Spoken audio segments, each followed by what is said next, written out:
2A. Neraca. Dalam literatur akuntansi, neraca berasal dari istilah balance sheet, statement of financial position, statement of financial condition, atau statement of resources and liabilities. Neraca adalah suatu laporan yang sistematis tentang aktiva atau aset, kewajiban atau liabilities, dan modal sendiri atau equity dari suatu perusahaan pada tanggal atau waktu tertentu. Atau dengan kata lain, neraca berisi mengenai data-data informatif mengenai kondisi perusahaan pada waktu tertentu. Pada bagian awal setiap pelajaran akuntansi, neraca ditempatkan pada posisi pertama yang dinyatakan dalam persamaan akuntansi, yaitu aktiva sama dengan kewajiban ditambah modal. Aktiva terdiri dari bagian-bagian kekayaan yang dimiliki oleh suatu perusahaan, baik kekayaan yang berwujud maupun kekayaan yang tidak berwujud. Kewajiban terdiri dari kewajiban-kewajiban yang menjadi tanggungan perusahaan, baik berupa utang maupun kewajiban-kewajiban lainnya. Modal merupakan sumber modal yang berasal dari pemilik perusahaan. Kewajiban dan modal adalah sumber dana yang digunakan perusahaan untuk membeli atau membiayai seluruh aktiva yang digunakan untuk aktivitas.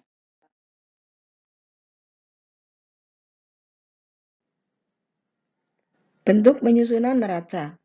Terdapat dua bentuk yang umum digunakan, yaitu yang A, bentuk rekening atau account form.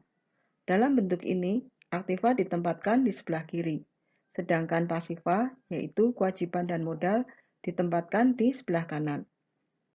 Bentuk yang B yaitu bentuk laporan atau report form.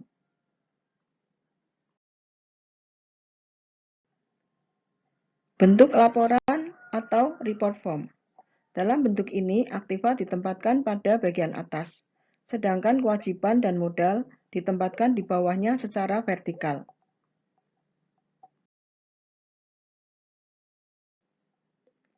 Klasifikasi dalam neraca. Di dalam neraca, aktiva dibedakan antara aktiva lancar dan aktiva tidak lancar.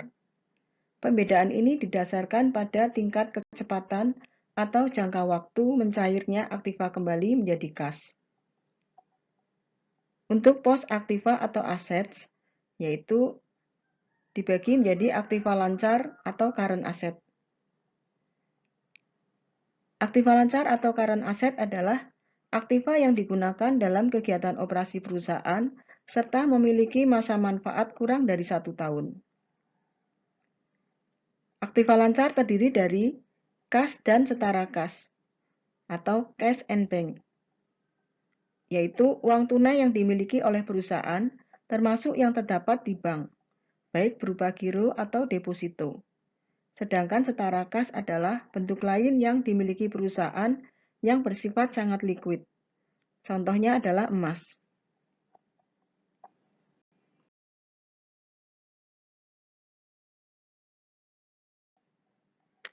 Surat-surat berharga atau marketable securities merupakan investasi perusahaan jangka pendek atau kurang dari 1 tahun. Surat-surat tersebut dibeli dengan maksud untuk diperjualbelikan atau bukan untuk investasi yang bersifat jangka panjang. Berikutnya adalah piutang dagang atau account receivable, yaitu tagihan perusahaan pada pihak lain atau customer yang terjadi akibat adanya transaksi bisnis utama secara kredit.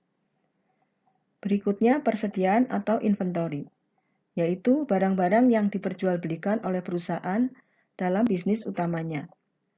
Untuk perusahaan manufaktur, persediaan barang terdiri dari nomor 30 yaitu bahan baku atau raw material termasuk bahan pembantu atau indirect material. Nomor 31 barang dalam proses atau work in process. Nomor 32 yaitu barang jadi atau finished good.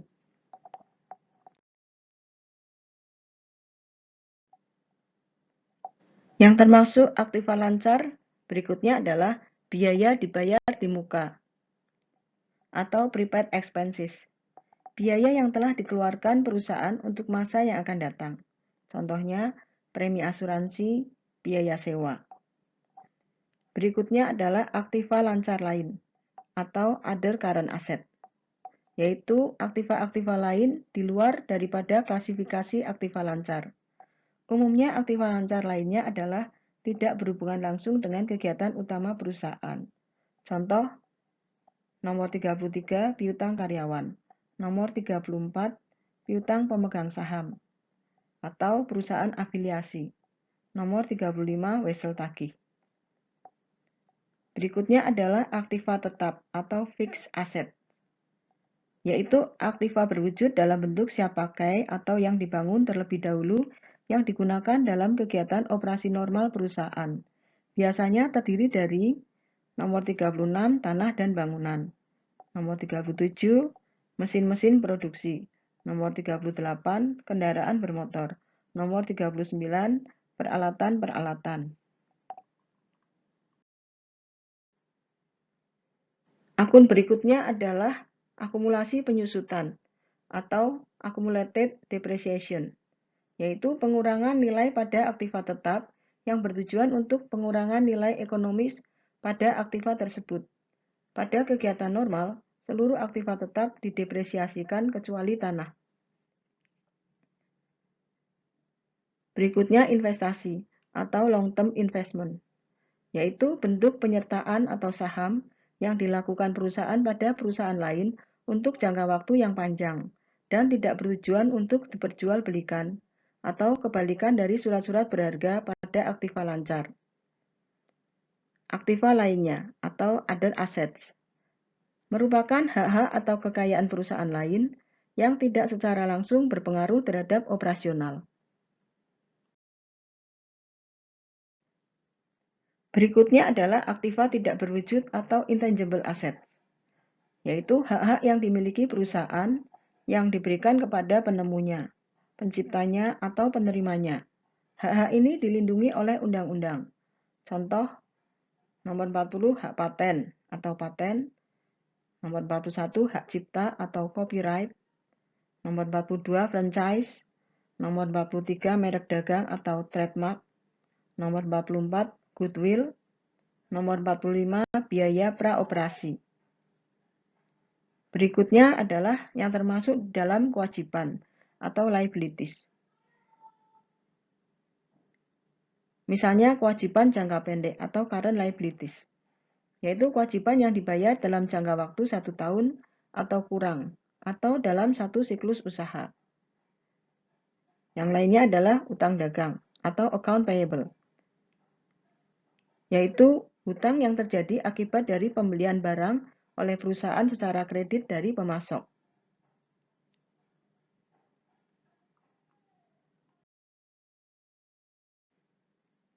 Berikutnya, akun-akun yang termasuk di dalam neraca bagian sebelah kanan adalah wesel bayar atau notes payable.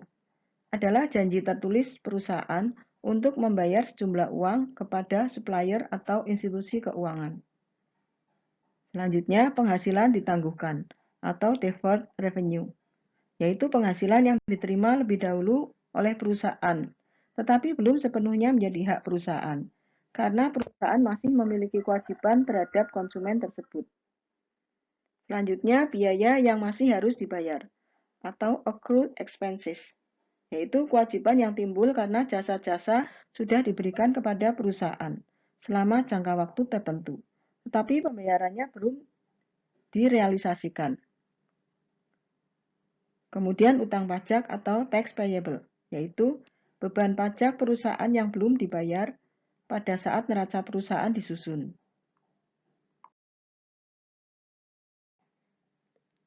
Selanjutnya adalah CPLTD, yaitu Current Portion of Long Term Debt, yaitu bagian dari utang jangka panjang yang akan jatuh tempo, atau dibayar dalam waktu kurang dari 1 tahun, atau dalam satu siklus usaha. Selanjutnya, utang jangka panjang atau long term debt merupakan kewajiban perusahaan kepada pihak lain, atau termasuk bank, yang harus dipenuhi dalam jangka waktu lebih dari 1 tahun. Utang obligasi atau bonds payable, yaitu surat tanda berutang yang dikeluarkan perusahaan yang berisi kesanggupan membayar pokok pinjaman pada tanggal jatuh temponya dan membayar bunganya secara teratur pada setiap interval waktu yang telah disepakati. Kemudian akun-akun yang termasuk di dalam modal atau equity, yaitu saham atau common stock, yaitu modal yang telah disetor dan ditempatkan oleh para pemilik perusahaan.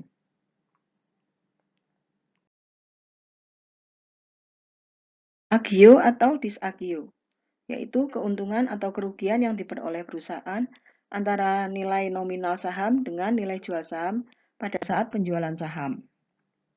Laba ditahan atau return earnings, yaitu laba perusahaan yang tidak dibagikan kepada para pemegang saham dalam bentuk dividen. Umumnya merupakan akumulasi dari sisa laba yang tidak dibagikan selama perusahaan beroperasi.